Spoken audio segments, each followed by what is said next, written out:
Once again, on social and mainstream media, Cameroonians with rage have launched heavy attacks on the illegitimate government of Mr. Biya, responsible for the death of Anicet Ekane, president of the Manidem party.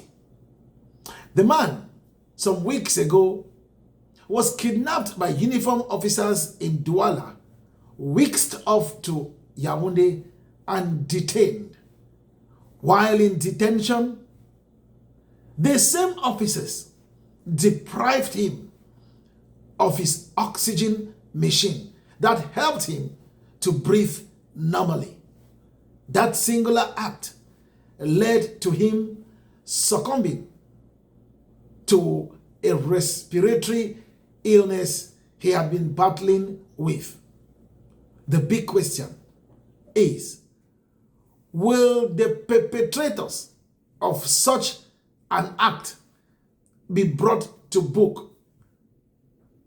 And why did government go after Anicet Ekane? Welcome to our channel. For those watching for the very first time, we urge you to subscribe.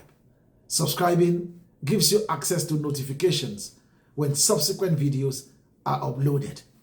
That said, let us attempt an answer to the question, will the perpetrators of the act that led to the death of Anicet Ekane be brought to book, and why did government go after him? Government went after Anicet Ekane for two reasons. The very first reason is the fact that Anicet Ekane, while government was struggling to kick Professor Maurice Kamto out of the race, Anicet Ekane took it upon himself to invest candidate Kamto under the umbrella of Manidem.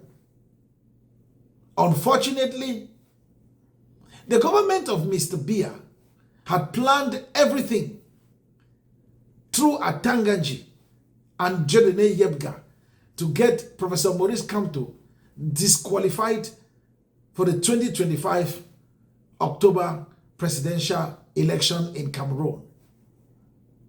It didn't end there. Anicet Ekane created a platform with the appellation Union for Change,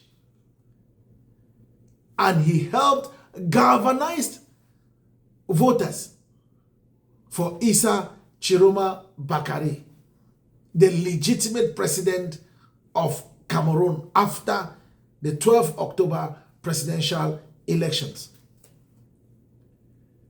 That was a straw that damaged the camel's back. It didn't go down well with government. And so Anicet Ekane became a target. As usual, like they did to Martinez Zogo, who was trying to expose the corruption in government, he was brutally killed. This time around, Anicet Ekane was taken in Douala, whisked off to Yaoundé, and detained at the National Gendarmerie Secretariat. And while in detention there, they had to carry out the last phase of the whole plan. That was confiscate the machine that supplied him the extra needed oxygen to keep him going. With that, the man succumbed to his illness and died. It is called murder. It is called murder. And who is responsible? Uniform officers. Now to the question of whether government is going to bring them to book, I put it to you that it will not happen. We know what transpired in Gabu. We know what transpired in Kumba when there was the massacre of students when there was a massacre of people in Garbu. We know what happened to the gendarme officer in Boya who shot at the vehicle carrying the young girl and she died. Fortunately for the family, unfortunately for government, mob justice took its place. But for those who have committed murder by seizing, or you want to call it confiscating, the oxygen machine of Anicet Ekane, I put it to you that nothing is going to happen to them. And why do I say so? When you listen to the communique put out by Betty Asomo, Defense Minister, that communique was scripted by Atomfak, Colonel Cyril Atomfak. And we all know Cyril Atomfak. He is a white-collar thief and a criminal. He is already denying the fact that government is involved in Ekane's death. I'm saying that he suffered from multiple health complications. The big question is, if you arrest somebody and you know very well that he is suffering from multiple complications and the family and lawyers are demanding that he be taken to an appropriate medical facility for treatment, do you continue detaining that person? The answer is obvious, no. And so, Atomfak Cyril, Betty Asomo, the rest of the cabal that has taken the country hostage, the death of Anicet Ekane is yours to deal with. It hangs on your conscience and you will carry it for a very long time. Because of Professor Maurice Kamto and Isa Chiroma Bakari, you guys have killed Anicet Ekane. And then we have Professor Oyono Abba, who is still in prison. We don't know what they're going to do to him.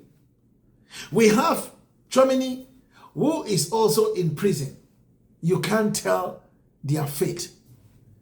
And many others arrested and detained. Some who must have died and no one is aware. Because imagine, Samuel Wazizi was picked up in Boya. Where he ended up, no one knows. And more than a year later, government told us that he was at a clinic and died there. But after investigations were carried out, it was found out that he was never at any clinic. We have had reactions coming from different people across the national territory and beyond, especially Rene Emmanuel Sadi. There is a kind of audio that leaked out from a conversation he had with one Angie Fobin. And during that conversation, a telephone conversation, Rene Emmanuel Sadi said, some people do make decisions without contacting others who have different perspectives. With that said, we can quickly understand who he is attacking.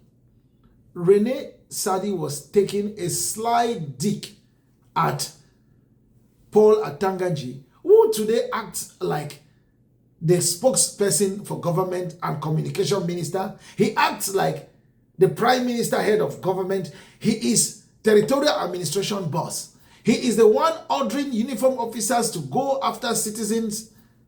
And when things like this happen, it is squarely at their doorstep. They are responsible. So it is not strange.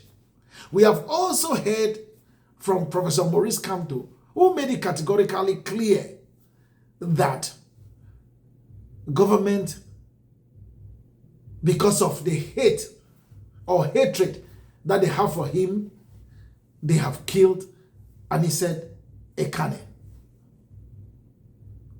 It is strange that some other leaders of political parties who go around parading themselves as political peacocks are not saying a word because they don't want to go against the government that they intend to join in the days ahead, should there be a government reshufflement.